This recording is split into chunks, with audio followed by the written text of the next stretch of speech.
So last week, how many of you guys were here last week?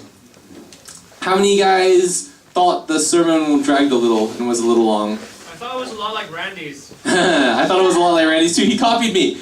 And we didn't even discuss it because he was in the States. But anyway, so someone came up to me earlier today and said, maybe you should share a little bit about why this is kind of important. Because that way you all will pay more attention. And I said, that's a good point. You know, sometimes, how many of you would say you're a Christian? Yeah, sometimes if you have your hand raised, you can be, no pressure if you don't. But you know, sometimes if you're a Christian, you're like, I don't need to know this stuff. I already believe in Jesus. I don't need to care about the foundations for faith. That's not even faith. Well, faith is not blind, and the truth of the matter is, well, two things. One, you all have non-Christian friends, or the vast majority of you have non-Christian friends who ask these kind of questions all the time when they're thinking about it. And if you don't, when you get to college, you will. In college, you will be questioned. Your faith will be tested. Heck, in high school it'll probably be tested. But if it's not in high school, if you go to a Christian high school, then definitely in college, your faith will be tested. So you really need to know that the information is at least out there which answers these questions, okay? You don't need to know all the answers. That's a very common fallacy that a lot of Christians have. I need to know the answers to everything. If I don't know the answer, then it's the end of the world and I'm failing. No. You don't need to know the answers, okay? No one knows all the answers. But you need to know that the answers exist, so when people ask you questions, you don't freak out. You can just go look for the answers and say, I will get back to you. Does that sound good? Yeah. Okay, I'll give you guys an example. When I was 22, I was in a bar, and not drinking alcohol, but I was hanging out because one of my friends owned it, and a guy walked in, and he was just, you know, there with some of his friends, and we got to talking because my friend who was the owner went off to do something, so I thought I'd entertain them, so I talked to them a little bit, and after a while they asked me what I did, and I said I was a pastor. Oh, GG. And they were like, oh, GG. And then they were like, wow, I wouldn't have expected you to be in a bar if you're a pastor. I'm like, why not? It's like, don't Christians not drink? And so I had to explain that, no, Jesus drank wine, and that's cool, but we don't get drunk, and it's important to remember that. But then one of them, very kind of out of the blue and very unexpectedly, just said, I have questions about the Christian faith. I was like, really? Why do you believe in a Jew? Let me read, because it's funny because this example is very similar to the example that he used in the book, and so I'll quote. Why does the Christian church base most of its claims on the teachings of an obscure young Jew with messianic pretensions who, let's face it, didn't make much of an impression in his lifetime? There isn't a single word about him in secular history. It's not a word. No mention of him by the Romans, not a mention of him by anyone else. Why do you believe in this fantasy person? And I said, that's a very good question. Let me share some, so you're saying that you think that this person, so you're asking me why I believed in someone who didn't make much of an impression in the world. Well, you know, while it's true that at the time of his life, Jesus didn't make a massive impact on you know, the kind of scale that we think of when we think of Obama or Osama bin Laden, right? That's because media didn't exist in the way that we understand it today. The truth is, even though there were much more powerful and much more famous people at the time, there is one name which is which is the most famous in all the world, either as a swear word or as the Son of God. And that name is Jesus, right? There is not one person who is more well-known today. And the truth is that though that is a common belief, that there is nothing outside of the Bible which talks about Jesus, that's just straight up not true. And so I was like, would you like to hear some of what other evidence, what other corroborating evidence, what other scientific evidence exists? And at that point, the other two told her to shush because they were like, no, we don't want to talk about religion while we're out at a bar. But it was a question that I often get asked, you know, especially when people find out I'm a youth pastor. And so I say, look, there are plenty of sources. In fact, there are so many sources that even outside of the Bible, which is still a very reputable historical resource, in fact, probably the most reliable historical resource in the world, even outside of the Bible, there are plenty of resources which point to not only the existence of Jesus, but also his life, what he taught, and what he was known for. And so, today we're going to go through some of those so that you guys know. So when people ask you in random bars, when you're all over 18, that you will all be able to answer these questions, yeah? Sound good? Okay. Sound good? Yeah? Okay, how many of you guys excited? Yeah, woo. Okay, so how many of you not so excited? Okay, Matt, why not so excited? He raised his hand for both. Not really tired. Okay, well, It's gonna be a while before you can apply it in a bar. Yeah, you're young, man. You're young. Okay, so we're going through the Case for Christ series, and we're looking at this book that some guy wrote who was an atheist. He was researching the Christian faith. So I'm just going to use a lot of his evidence because he did a lot of the work for me and share with you guys about the various different things that he found. As I said last week, this was actually one of the books that changed my life. Changed the way that I viewed Scripture, especially because I was like, what if they all made it up?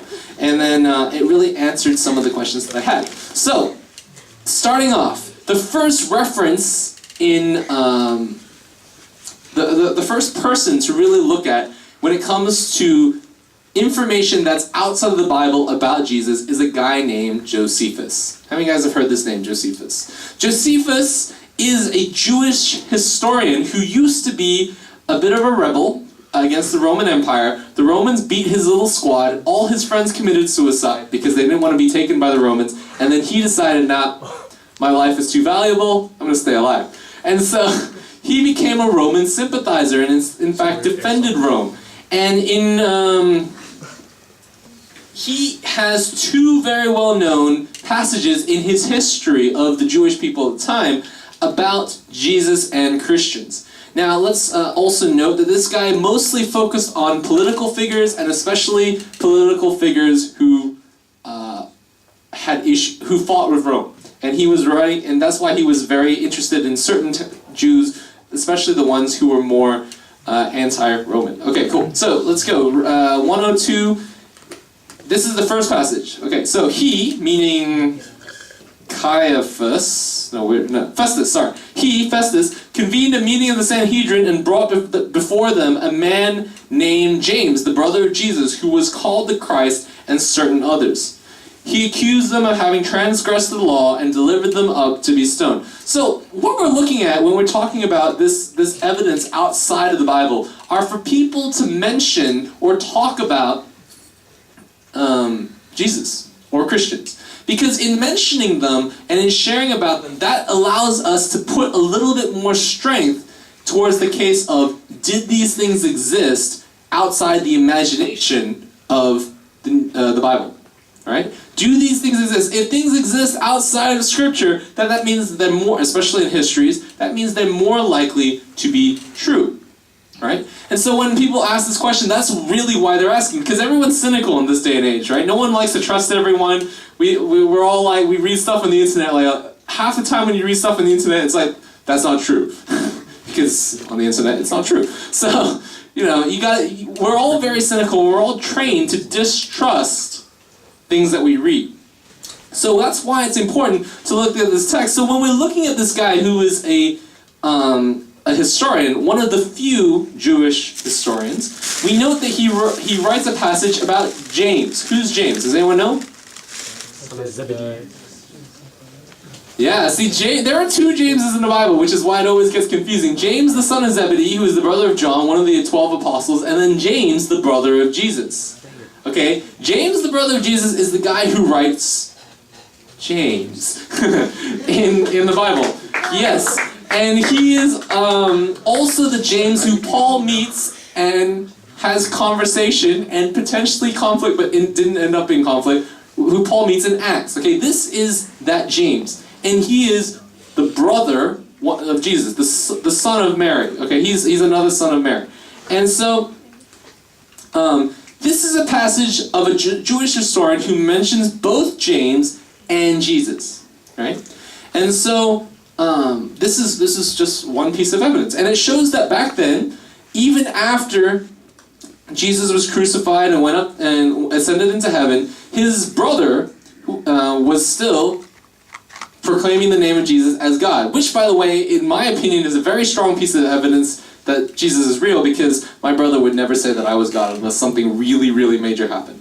But, just saying. Okay, second passage. You guys get that? Cool? All right, if you have any questions, save them for next week.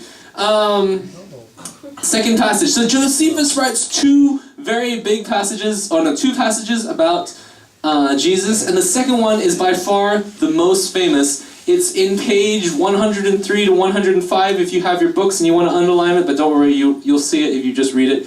And it goes like this. About this time there lived Jesus, a wise man, if indeed one ought to call him a man, for he was one who wrought surprising feats and was a teacher of such people as gladly the truth as accept the truth gladly. Sorry. He won over many Jews and many of the Greeks. He was the Christ. When Pilate, who upon hearing him accused by men of the highest standing among us, had condemned him to be crucified, those who had in the first place come to love him did not give up their affections for him. On the third day he appeared to them, restored to life. For the prophets of God had prophesied this and countless other marvelous things about him. And the tribe of Christians so called after him has still to this day not disappeared. Okay, so this is a passage in a secular, Roman sympathizing historian.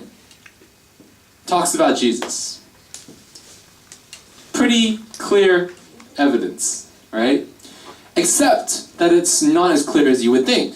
This passage is hotly disputed as being whether or not it's authentic.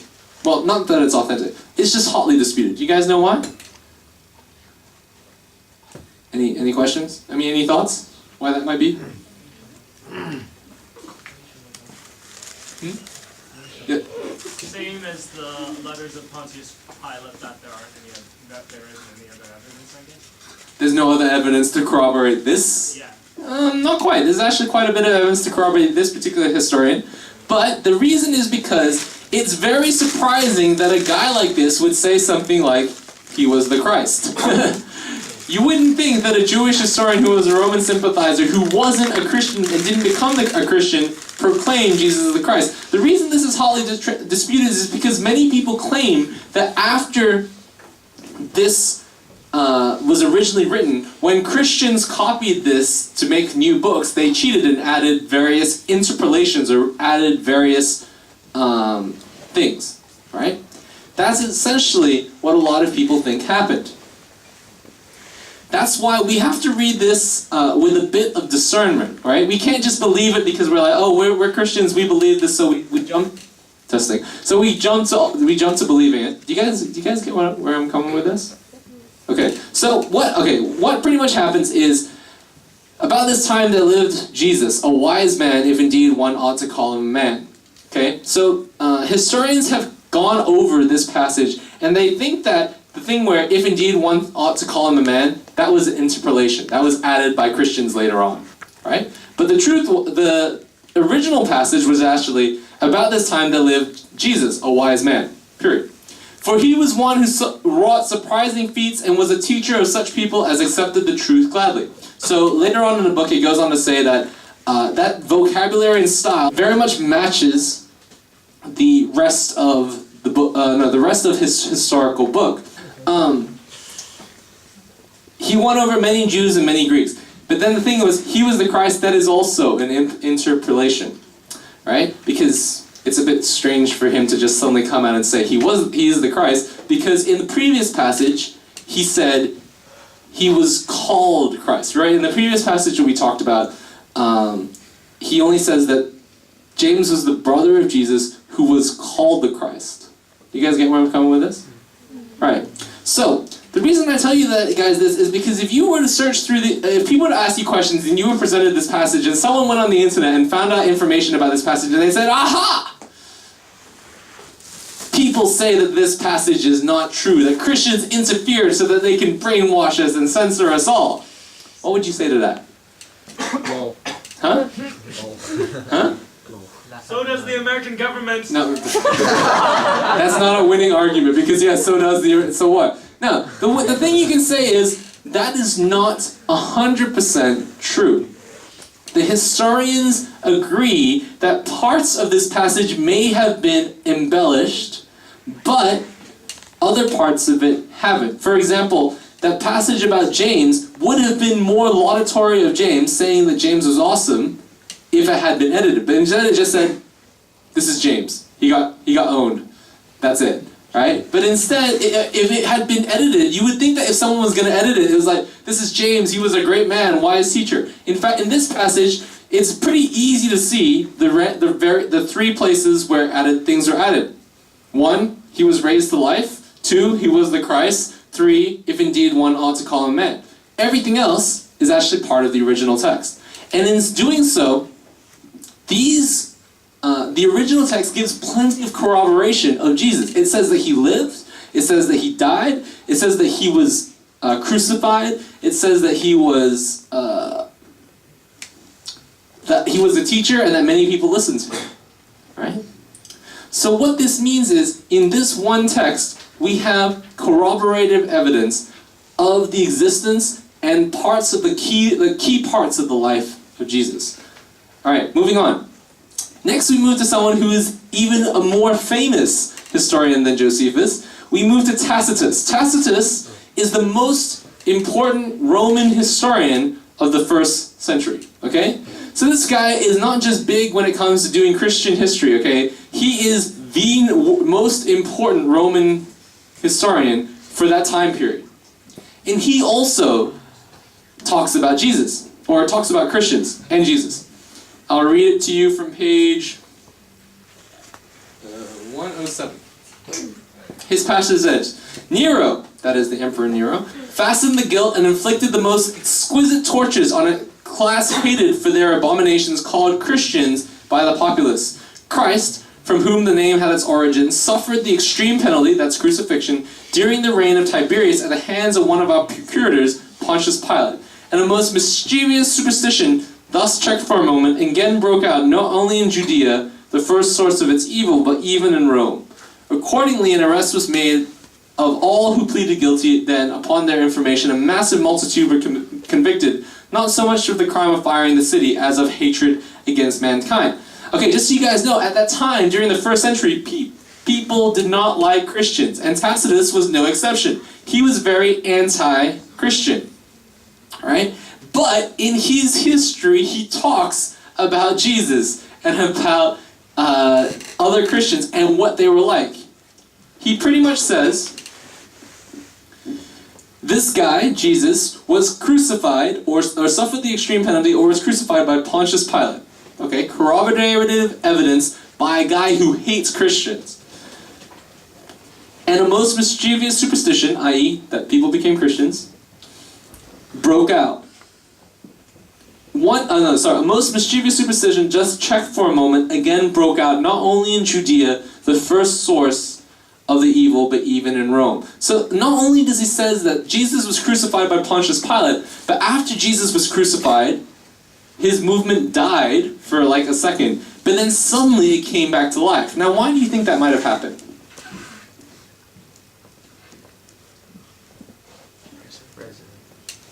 What?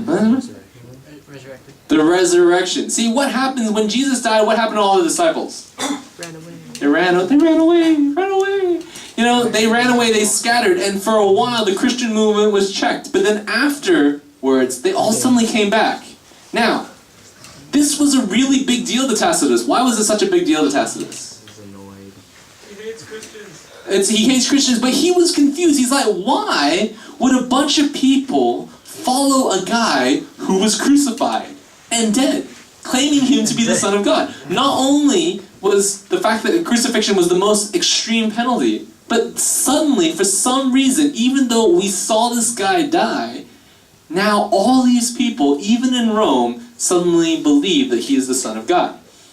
This is yet another piece of corroborative evidence from a historian who, in this case, is anti-Christian, has no inclination or bias towards Christianity, but instead doesn't like them.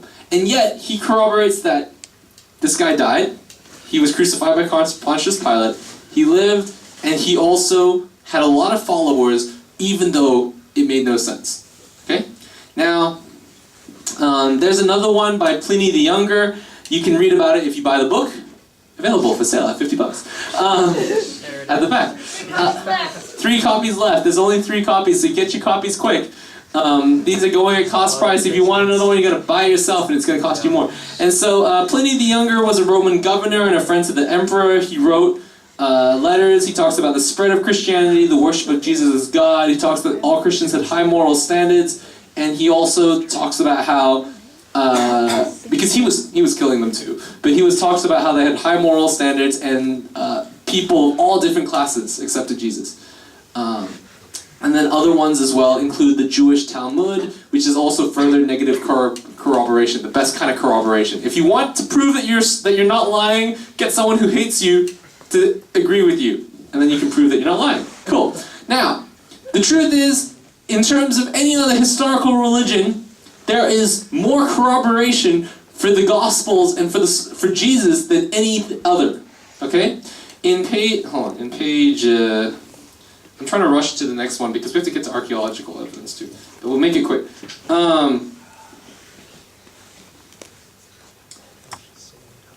For example, Zoroastrianism. Have you guys ever heard of that? Yeah, Zoroastrianism was a popular. It was only popular in about AD 1278, but actually was started in 1000 BC. And this in Buddhism, which started in the 6th century BC, was written. All the stuff was actually written about it in the 1st century to about the 2nd century, right? Which shows that from a historical religion perspective, the Gospels had very quick writing and lots of other people around them who also wrote about it. Okay, moving on. Okay, scientific evidence, blah, blah, blah. The reason why scientific evidence is important is if a person's writing about various details, places, and people, if they're accurate, so if the places in the Bible are accurate, it shows that the account is more likely to be accurate. So for example, if I was to say, no, I didn't kill that person, I was at a theater the other day, at the same time of that murder, I was watching this movie and I bought this snack bar, here's my receipt, alright? And so if investigators would go to that cinema and they'd say, okay, that movie was playing at the same time, but there was no snack bar. There's no snack bar in this theater. Ah, you're guilty. But if there was a snack bar, then it would mean, okay, maybe he's more likely to be trusted. So that's why...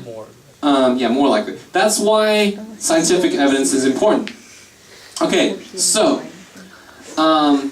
I don't have time to go through all of it. If you want to read more, you can go through the book. But the pretty much is, historians and archaeologists believe that Luke was very trustworthy because he was erudite.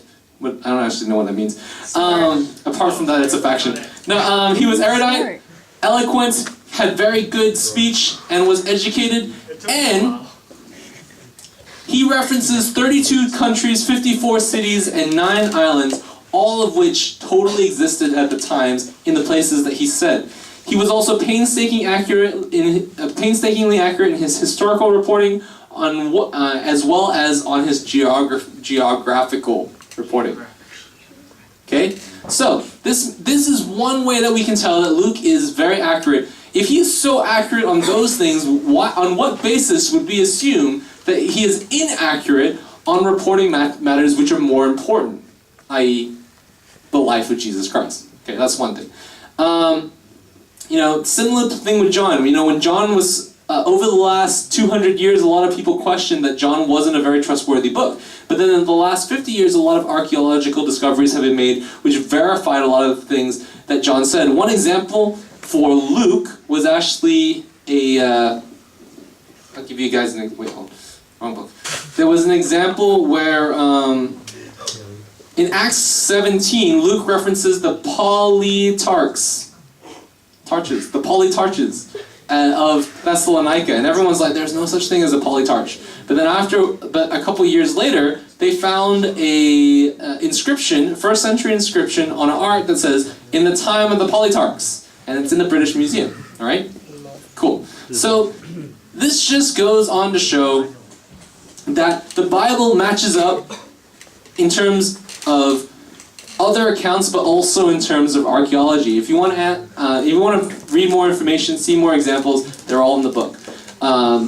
Questions have been asked in the past of the existence of Nazareth, of why John could be trusted, and even though initially people thought that the Bible couldn't be trusted, over time it's been proven to be true. For me, this all kind of was kind of put into focus when I found out about how this compared with Mormonism. You guys know about Mormonism? Yeah. Okay. See, Mormonism has the Book of Mormon, right? And the Book of Mormon talks about a history of America before America, before the Pilgrims went over. And it's funny that there, in all the archaeological digs in the States, do you know how much of the Book of Mormon has been verified by archaeology? 0%. Not one place, not one person, not one thing has actually been verified. But do you know how many things have been verified? Do you know how many things have been found about in archaeology that discount or come against the Bible? Anyone? 0. 0 scientific discoveries have actually disproven anything that has been recorded in Scripture. Thus, the New Testament has been concluded to be, by many archaeologists, to be a remarkably accurate source book. And I think that it's important that we know this, so that when people ask us questions about why we believe what's written about Jesus in the Bible, that we have these answers. Sound good? If you have any further questions, you can buy the book at the back. $50. Give it to Mel.